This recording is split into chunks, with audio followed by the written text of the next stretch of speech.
Hello everyone. Next 10 questions हम शुरू करने जा रहे हैं। आज के इस वीडियो में बस 10 क्वेश्चंस ही, क्योंकि ताकि नेक्स्ट वीडियो में हम डायरेक्ट असर्शन रीजन के साथ शुरू कर सकें। तो पहला क्वेश्चन है जिसमें पूछा जा रहा है कि when cells respond to an extracellular signal they most often convert the information from one form to another. इसका आंसर जानने से पहले हम जान लेते हैं कि इन चारों ऑप्शंस के मतलब क्या हैं। Signal transformation as a topic कोई बायोलॉजी में कुछ नहीं है, कोई कॉन्सेप्ट सिग्नल ट्रांसफॉर्मेशन बोल के। डीएनए ट्रांसफॉर्मेशन आप बोल सकते हैं, डीएनए ट्रांसफॉर्मेशन, जिसमें कि हम एक एक्सोजिनस डीएनए को बैक्टीरिया में डाल के उसको विथ प्लाज्मिड हम उसको ट्रांसफॉर्म करते हैं और ताकि हमें डिजायरेबल रिजल्ट्स मिले।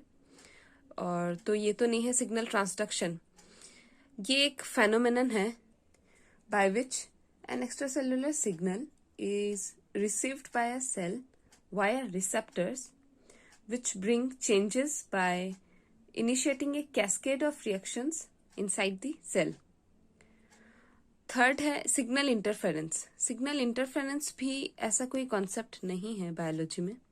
सिग्नल एम्प्लीफिकेशन, जैसा कि आपको इमेज में नजर आ रहा है, सिग्नल एम्प्लीफिकेशन, इसमें हम देख रहे हैं कि एक हार्मोन मॉलिक्यूल, सपोज एपिनेफ्रिन और एड्रेनालिन, वह रिसेप्टर में लगता है और एक एपिनेफ्रिन मॉलिक्यूल जब तक उस रिसेप्टर्स में अटैच्ड है तब तक वो कैस्केड ऑफ रिएक्शंस होते जाता है, तब तक ग्लूकोज रिलीज होते जा रहे हैं।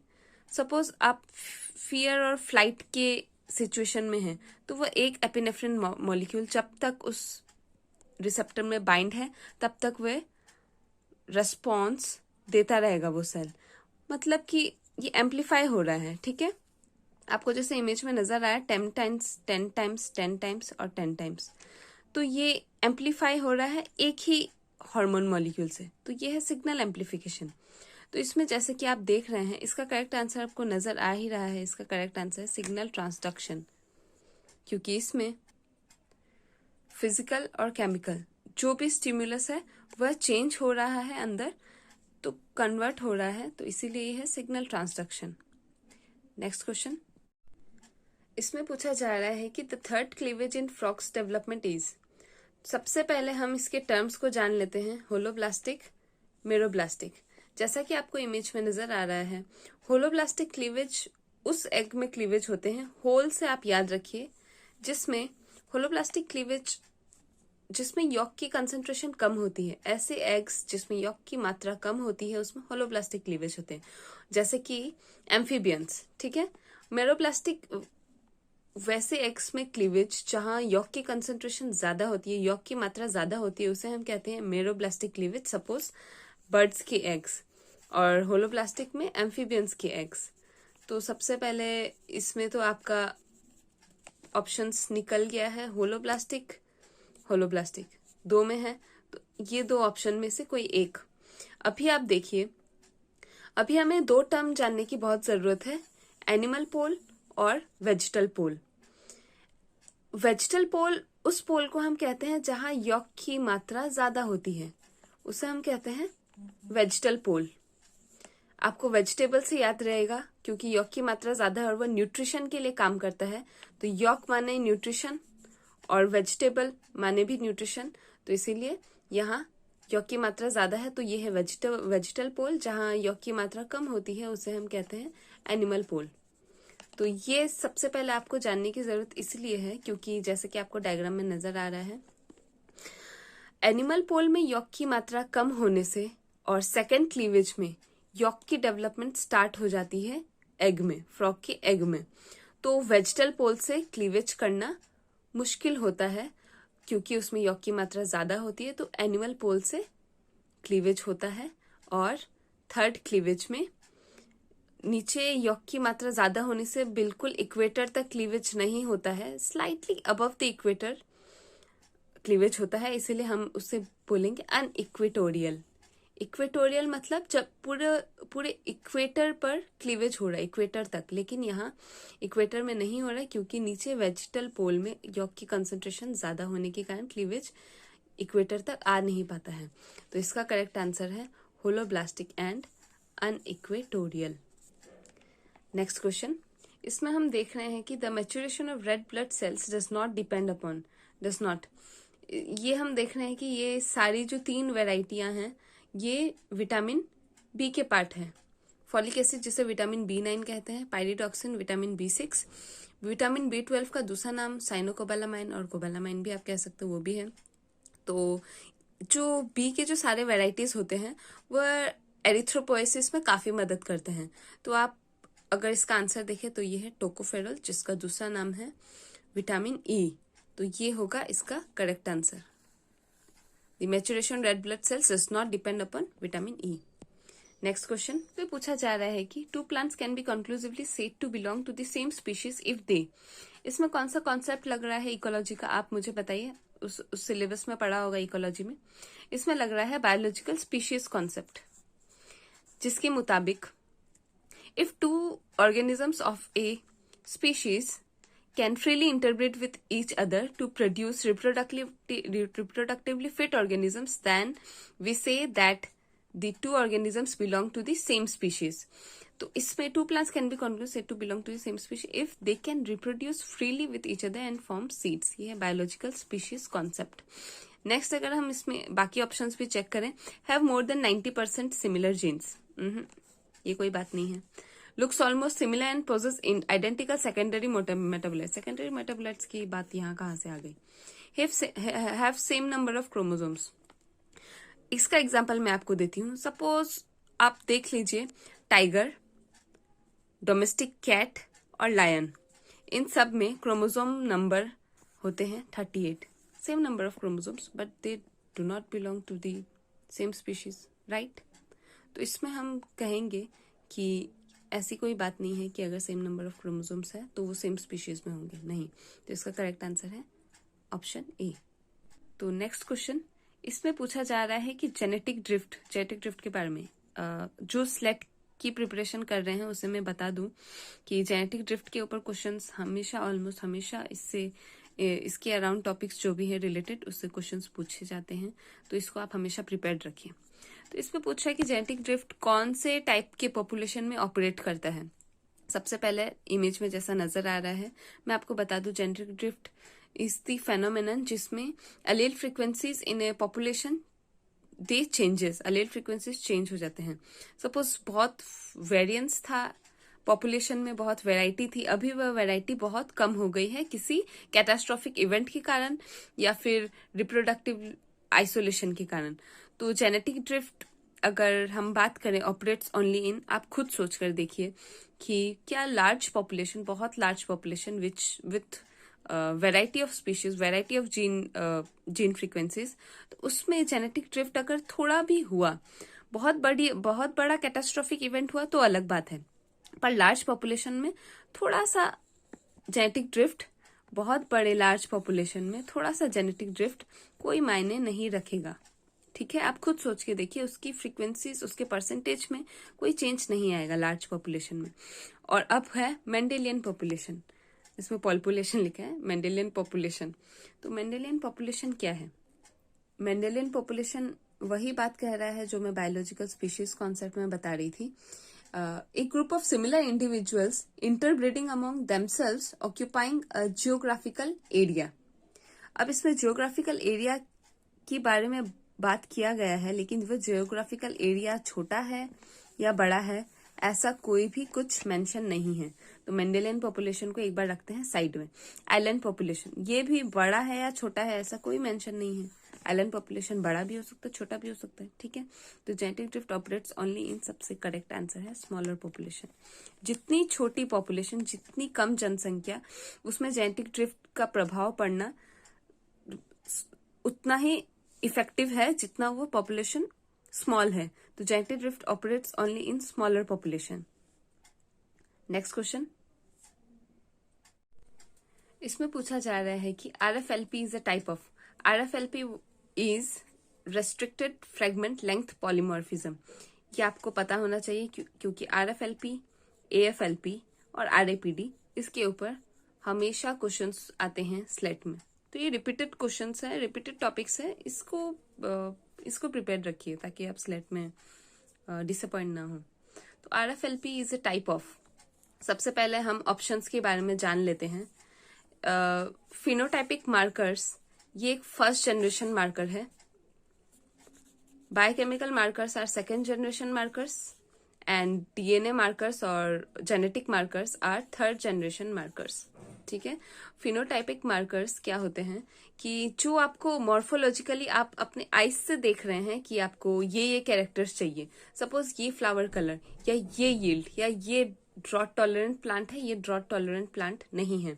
तो आप जो ड्रॉट टॉलरेंट प्लांट है उनको आप 1-2 जनरेशन की बाद उनको रिप्रोड्यूस करवाइए और उसके बाद जो आपको रिजल्ट आएगा वो ड्रॉट टॉलरेंट प्लांट ही आएगा। तो इससे आप क्या हो रहा है, आप सिलेक्ट कर रहे हैं किसी एक कैरेक्टरिस्टिक के बेसिस पे। सपोज आपने एक फ्लावर कलर का एक प्लांट चूज किया है तो उसी को आप रिप्रोड्यूस करवा रहे हैं, सेल्फ पॉलिनेट करवा रहे हैं या जो भी, तो उससे क्या है आपको वही मॉर्फोलॉजी नेक्स्ट जनरेशन में मिलेगी।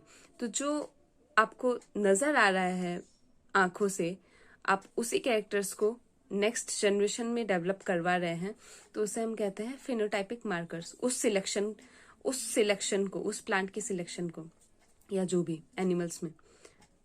सपोज कोई ब्लैक आइड पर्सन है और एक ब्राउन आइड पर्सन है, लेकिन आपको ब्लैक आइड पर्सन चाहिए, तो आप उस ब्लैक आइड पर्सन को मेट करवाइए ब्लैक आइड पर्सन से। तो वह क्या है, आपको फिनोटाइपिक मार्कर से आपके ब्लैक आइड जनरेशन वाले ही ऑफस्प्रिंग्स पैदा होंगे। तो नेक्स्ट है बायोकेमिकल मार्कर। इसमें हम जानते हैं कि नाम से पता चल रहा है बायोकेमिकल। कोई भी सपोज बहुत साइटोकाइंस रिलीज हो रहे हैं तो आपको पता चलेगा कि शायद ये पर्सन डिजीज है। सपोज बहुत HCG, what is HCG, human chorionic gonadotropin, बहुत HCG रिलीज हो रहा है यूरिन में, तो you can conclude that woman is pregnant. तो ऐसे से केमिकल्स जिससे आप मार्क कर सकते हैं कि उस पर्सन की क्या स्थिति है या वो सेल क्या बताना चाह रहा है, ये ज्यादा प्रोटीन सिक्रेट करके, ये आइसोजाइम ज्यादा सिक्रेट करके, तो उसे हम कहते हैं बायोकेमिकल मार्कर। तो वह जो भी केमिकल है वो बायोकेमिकल मार्कर की कैटेगरी में आ जाएगा। थर्ड जनरेशन है DNA based marker. DNA based marker जैसा कि हमने पढ़ा है माइक्रो सैटेलाइट्स, मिनी सैटेलाइट्स, आपको जैसे इमेज में नजर आ रहा है, VNTR and STR, variable number tandem repeats and simple tandem repeats. ये जो DNA में रिपीटेड सीक्वेंस प्रेजेंट रहते हैं, फिर हम रेस्ट्रिक्शन एंजाइम से कट करके उसका हम डिस्टिंग्विश कर सकते हैं कि ये पर्टिकुलर DNA इसमें प्रेजेंट है, ये पर्टिकुलर DNA इसमें प्रेजेंट है। ये पेरेंटल टेस्ट के लिए काम आता है, ये क्रिमिनल्स को फाइंड करने में काम आता है क्रिमिनोलॉजी में। तो फिर ठीक है, तो ये हुआ RFLP। RFLP के बारे में अगर मैं थोड़ा सा और बताऊं, ये एक कोडोमिनेंट मार्कर है, मतलब ये हेट्रोजाइगोट्स को डिटेक्ट कर सकता है। हेट्रोजाइगोट्स, ये कोडोमिनेंट मार्कर। हेट्रोजाइगोट्स मतलब बोथ फादर एंड मदर दोनों का DNA प्रेजेंट होगा। अगर आप इलेक्ट्रोफोरेसिस रन करवाएं, ये है ऑफस्प्रिंग, फादर मदर ऑफस्प्रिंग। ये है फादर का DNA बैंड यहाँ आया है, मदर का DNA बैंड यहाँ आया है, ऑफस्प्रिंग का DNA बैंड एक यहाँ आएगा एक यहाँ आएगा। तो ये हो गया RFLP, कोडोमिनेंट मार्कर। ठीक है, तो नेक्स्ट क्वेश्चन, इसका करेक्ट आंसर है DNA बेस्ड मार्कर, जिसको हम जेनेटिक मार्कर्स भी बोलते हैं। प्रोटीन बेस्ड मार्कर एक बायोकेमिकल मार्कर के ही अंडर आ जाएगा बेसिकली। तो ये है इसका आंसर। नेक्स्ट क्वेश्चन, इसमें पूछा जा रहा है कि नीचे में से कौन सा कैरेक्टर ट्रिपल हेलिक्स DNA का एक कैरेक्टर बता रहा है। तो सबसे पहले हम जानेंगे कि ट्रिपल हेलिक्स DNA क्या होते हैं। ट्रिपल हेलिक्स DNA तब फॉर्म होते हैं जब आइदर एक स्ट्रैंड जो पॉलीप्यूरिन है और एक कोई दूसरा स्ट्रैंड जो पॉलीपाइरिमिडिन है, मतलब कि पहले स्ट्रैंड में बहुत प्यूरिन रिच बेसिस है, दूसरे में पायरिमिडिन रिच बेसिस है। तो इन लो पीएच, ये होता है लो पीएच कंडीशन में, ये याद रखिएगा, ये होता है लो पीएच कंडीशन में। तो और एक कोई थर्ड स्ट्रैंड साइड में, वह आके इसके जो मेजर ग्रुप्स है, मेजर ग्रुप्स में अटैच हो जाएगा हाइड्रोजन बॉन्ड से वो वाला स्ट्रैंड आइदर प्यूरिन रिच होगा तो वो पायरिमिडिन से पूरा बाइंड करेगा, या वो आइदर पायरिमिडिन रिच होगा तो वो प्यूरिन से बाइंड करेगा। और याद रखिएगा, जैसे कि आपको इमेज में नजर आ रहा है, वह मेजर ग्रूव में ही बाइंड करते हैं, माइनर ग्रूव्स में नहीं। तो वो हो जाएगा triple helix formation. In certain circumstances, suppose low pH, a DNA sequence containing a long segment consisting of a polypurine strand, hydrogen bond to a forms hydrogen bond to a polypyrimidine strand and form triple helix. तो ये था triple helix के बारे में। और एक बात मैं कहना चाहूंगी कि ट्रिपल हेलिक्स एक non canonical form of DNA bonding है, base pair bonding. Non canonical form माने not standard. This standard form of base pairing is Watson Crick model. वो एक स्टेबल मॉडल है, वह न्यूट्रल पीएच में भी स्टेबल रहेगा, लेकिन ये एक रेयर इवेंट है। ट्रिपल हेलिक्स ये एक रेयर इवेंट है जिसमें साइड के डीएनए का एक स्ट्रैंड या उसी पर्टिकुलर डीएनए का स्ट्रैंड जो कि बहुत लंबा है वह खुद में ही फोल्ड हो जाएगा और ट्रिपल हेलिक्स बना लेगा, या किसी साइड में प्रेजेंट डीएनए और डीएनए नंबर 1, डीएनए नंबर 2, उसका कोई दो स्ट्रैंड मिलके ट्रिपल हेलिक्स बना लेगा। तो ऐसा है ये ट्रिपल हेलिक्स का सारा केस। तो सबसे पहले occurs in non coding region, ये कोई भी बात नहीं है। उसकी कंडीशन है पॉलीप्यूरिन होनी चाहिए एक स्ट्रैंड, दूसरी स्ट्रैंड पॉलीपाइरिमिडिन होनी चाहिए, और बस यही इसका एक कंडीशन है। तो नॉन कोडिंग कोडिंग रीजन से इसका कोई लेना देना नहीं है। फॉर्म्स हुक्सटीन बेस पेयर, ये साइंटिस्ट का नाम है जिन्होंने इसे डिस्कवर किया था। तो forms Hoogsteen base pair. Forms only intermolecularly, नहीं, जैसा कि आपको इमेज में दिख रहा है ये इंट्रामोलिक्यूलरली भी होता है।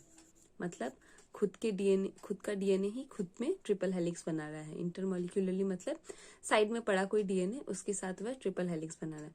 तो ये बोथ इंटरमोलिक्यूल और इंट्रामोलिक्यूलर बोथ है, तो ये भी नहीं है ऑप्शन। रिजल्ट फ्रॉम ट्राइन्यूक्लियोटाइड रिपीट्स, बिल्कुल भी बात नहीं है, ऐसी कुछ बात नहीं। इसका एक ही कंडीशन है, पॉलीप्यूरिन होना चाहिए या पॉलीपाइरिमिडिन होना चाहिए, बहुत सारे प्यूरिन बेसिस या बहुत सारे पाइरिमिडिन बेसिस। तो इसका करेक्ट आंसर है ऑप्शन बी। नेक्स्ट क्वेश्चन, इसके बारे में हमने पहले ही किसी एक क्वेश्चन में बात करी थी कि इसमें पूछ रहा है कि which type of chemical mutations are incorporated into genome by the DNA polymerase during genome replication. Genome replication में ऐसा कौन सा, ये सारे म्यूटेजेंस है, ऐसा कौन सा म्यूटेजन है जिसको डीएनए पॉलीमरेज रिकॉग्नाइज नहीं कर पाता है और वह जीनोम रेप्लिकेशन में वो रेप्लिकेट हो जाता है और फिर म्यूटेशन हो जाता है, क्योंकि डीएनए पॉलीमरेज रिकॉग्नाइज नहीं कर सकता। तो ऐसा कौन सा है जिसको रिकॉग्नाइज नहीं कर सकेगा? Obviously base analogues. ये क्या है? ये जो नाइट्रोजनस बेस है उसी की ही तरह दिखते हैं, हम शक्ल आप समझ लीजिए, बेस एनालॉग्स, ये एनालॉग्स हैं उसके। तो ये क्या है? डीएनए पॉलीमरेज उसे आइडेंटिफाई नहीं कर पाता और वह रेप्लिकेट कर देता है। बहुत बार रिपेयर हो जाते हैं, लेकिन बहुत रेयर कभी है कि रिपेयर नहीं हो पाया और वह रेप्लिकेट होता गया, तो क्या हो जाता है? म्यूटेशन। ठीक है, तो हम जान लेंगे हर एक ऑप्शन के बारे में। What are alkylating agents? Alkylating agents एक ऐसे केमिकल के प्रेजेंस में होता है, सपोज आपको जैसे इमेज में नजर आ रहा है इथाइल मीथेन सल्फोनेट, इसमें अल्काइल ग्रुप प्रेजेंट है जो कि उस नाइट्रोजनस बेस में लग गया और उसे चेंज कर दिया उसने किसी दूसरे मॉलिक्यूल में, और जो बॉन्डिंग है वह नहीं होनी चाहिए थी जैसा कि नॉर्मल कंडीशंस में होता था। नेक्स्ट है डीअमीनेटिंग एजेंट्स। तो जैसा कि आपको इमेज में नजर आ रहा है डीअमीनेटिंग एजेंट्स, डीअमीनेशन क्या होता है कि अमीनो ग्रुप जो है उसको हटा दिया जाता है, तो डी किसी केमिकल के प्रेजेंस में। तो जैसे कि आपको इमेज में दिख रहा है साइटोसिन यूरासिल में बदल गया, एडेनाइन हाइपोजेंथिन बन गया, ग्वानाइन जेंथिन बन गया, एंड सो ऑन। तो ये है डीअमीनेटिंग एजेंट्स के बारे में। इंटरकैलेक्टिंग एजेंट जैसा हमने पहले भी पढ़ा था, इसका एग्जाम्पल है एक्रिडेन, प्रोफ्लेविन। ठीक है, तो ये क्या करते हैं, मैंने बोला था ये चुपके से जाके डीएनए के बेसिस के बीच में इंटरकैलेट हो जाते हैं। मैंने उस दिन भी बताया था, ये है बेसिस, ये बीच में क्या है, इंटरकैलेट हो गए। ठीक है, तो ये कैसे म्यूटेशन करते हैं इंटरकैलेशन से। ये जो कोडिंग फ्रेम है, सपोज AAUGTC, तो ये बीच में इंटरकलेक्ट कर जाते हैं और ये है इसका रीडिंग फ्रेम। ठीक है, तो ये बीच में इंटरकलेक्ट कर गया, सपोज यहाँ इंटरकलेक्ट कर गया और अब इसका रीडिंग फ्रेम चेंज हो गया। ए तो बचा रह गया, इसका रीडिंग फ्रेम चेंज हो गया, UGT और फिर C अकेला रह गया। तो क्या हुआ, रीडिंग फ्रेम चेंज हो गया। तो इसे हम कहते हैं इंटरकलेक्टिंग एजेंट्स और फिर म्यूटेशन हो जाता है, बस यही बात है। तो इसका करेक्ट आंसर है base analogues. Next question, species which are morphologically same but reproductively isolated are known as. Answer जानने से पहले सबसे पहले हम ऑप्शन जानेंगे। पॉलीटिपिक स्पीशीज क्या होते हैं, ऐसा स्पीशीज जिसके सब स्पीशीज होते हैं, जैसा कि आपको इमेज में नजर आ रहा है। एक अफ्रीकन एलिफेंट है, उसकी सब स्पीशीज है। एक है फॉरेस्ट अफ्रीकन एलिफेंट और एक है savanna African elephant. African elephant जो फॉरेस्ट में रहते हैं वो फॉरेस्ट अफ्रीकन एलिफेंट, और जो सवाना में रहते हैं जो कि एक टाइप का ग्रासलैंड है उसे हम कहते हैं सवाना अफ्रीकन एलिफेंट। तो ये दोनों सब स्पीशीज है अफ्रीकन एलिफेंट के। तो ये है पॉलीटाइपिक स्पीशीज। फिर है मोनोटाइपिक स्पीशीज। मोनोटाइपिक स्पीशीज वो होते हैं वो अकेला सब स्पीशीज होता है, उसके कोई सब स्पीशीज नहीं होते हैं। फॉर एग्जाम्पल हायसिंथ मकाओ, एक तोता दिख रहा है, ये मोनोटाइपिक स्पीशीज है, इसके सब स्पीशीज नहीं है। और species which are morphologically same but reproductively isolated. आपको रिप्रोडक्टिवली आइसोलेटेड आपको लग रहा होगा कि इसका आंसर सिम्पेट्रिक तो होना चाहिए, सिम्पेट्रिक तो है नहीं यहाँ पे। रिप्रोडक्टिवली आइसोलेटेड बोलते ही याद आता है सिम्पेट्रिक, लेकिन सिम्पेट्रिक है नहीं। एलोपेट्रिक क्या है, जियोग्राफिकली आइसोलेटेड जब होता है। ठीक है, तो ये तो होगा नहीं, इसमें रिप्रोडक्टिवली आइसोलेटेड। तो रिप्रोडक्टिवली आइसोलेटेड बचा क्या, सिबलिंग स्पीशीज। अगर मैं आपको बताऊं सिबलिंग स्पीशीज क्या होते हैं, तो वो सारे स्पीशीज जैसा कि आपको इमेज में दिख रहा है, ये दो स्पैरो अभी आपको दिख रहा है, ये दो फ्रॉग, ये दोनों देखने में काफी सिमिलर हैं, लेकिन अगर ये रिप्रोड्यूस कराया जाए तो आइदर ये रिप्रोड्यूस ही नहीं करेंगे, और अगर रिप्रोड्यूस करे भी तो स्टेराइल ऑफस्प्रिंग प्रोड्यूस करेंगे। तो इसका करेक्ट आंसर, मतलब दे आर रिप्रोडक्टिवली आइसोलेटेड पर देखने में सेम है। इसका आंसर है sibling species. Next question, gene frequency in a population would most likely to change due to. इसमें हम अभी फिर वापस ऑप्शंस के बारे में जानेंगे। रैंडम मेटिंग, रैंडम मेटिंग नाम से पता चल रहा है कि आप रैंडमली मेट कर रहे हैं। जैसा कि इसमें कहा गया है कि रैंडम मेटिंग जीन फ्रीक्वेंसी को चेंज करेगा कि नहीं, तो हम चलते हैं हार्डी-विनबर्ग लॉ में, जो कहता है कि in a large random mating population which is not affected by any evolutionary forces, ठीक है, such as mutation, migration, selection, जो कि होना पॉसिबल नहीं है नेचर में, पर फिर भी हार्डी-विनबर्ग जी ने कहा है कि अगर इन ए लार्ज पॉपुलेशन ये सब इवोल्यूशनरी फोर्सेस नहीं होते हैं, तो both the allele and genotypic frequencies will remain constant from generation to generation. ठीक है, तो अकॉर्डिंग टू हार्डी-विनबर्ग लॉ हम इस रैंडम मेटिंग को ऑप्शन में नहीं लेते हैं। तो नेक्स्ट ऑप्शन है पॉपुलेशन। बहुत लार्ज पॉपुलेशन होने से जीन फ्रीक्वेंसी में चेंज आएगा, ऐसा कोई बात नहीं है। Large population with random mating अगर हो तो चेंज आने की बात हम कर सकते हैं। तो ये ऑप्शन भी एक बार हम साइड में रखते हैं। And increase in birth rate increase होने से जीन फ्रीक्वेंसी बढ़ सकती है, ऑब्वियसली बढ़ने के चांसेस हैं, लेकिन इसमें पूछ रहा है would most likely to change के बारे में। तो इंक्रीज इन बर्थ रेट भी ऑप्शन नहीं है। अब है बचा mutation, this is the correct option. Mutation मतलब जैसे कि हमने अभी पहले म्यूटाजेंस के बारे में भी पढ़ा था, इसमें हम देख रहे हैं कि जो म्यूटेशंस हैं वह जीन फ्रीक्वेंसी को चेंज करने में मदद करेंगे। जीन फ्रीक्वेंसी चेंज होगा म्यूटेशन के कारण, मोस्ट लाइकली म्यूटेशंस। तो आज के लिए बस इतना ही। होप आपको कुछ भी नया सीखने मिला होगा या आपका कुछ भी अगर कॉन्सेप्ट क्लियर हुआ है तो बहुत अच्छी बात है। नेक्स्ट हम आएंगे असर्शन और रीजंस के साथ। तब तक के लिए bye. Thank you so much.